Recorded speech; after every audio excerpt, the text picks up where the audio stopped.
Yun na naman guys, good morning, good morning. Mayroon na naman tayong customer ngayong umaga na to. Ang problema nito sa engine nito guys ay nag-overheat daw, sabi ng may-ari. Kasi dati nagka-crack yung yung sa radiator na hindi nila na malayan, ubos na pala ng tubig. Pero hanggang 3 foot lang pag overheat, pinatayin nila yung engine.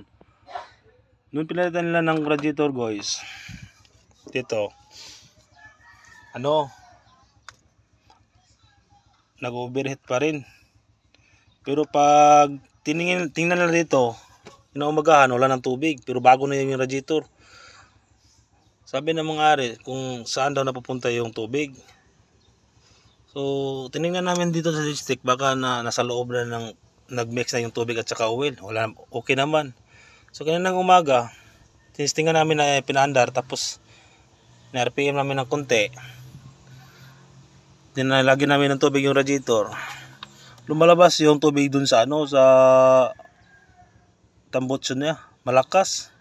Tapos mawawala yung tubig sa sa radiator niya. So pagkatingin namin dito guys, ito may leak. Dito dumadaan yung tubig papuntang exhaust kasi ito ito ay water cooler niya. Dito tubig, dadaanan ito ng tubig papunta sa dito para mag yung EGR cooler nito.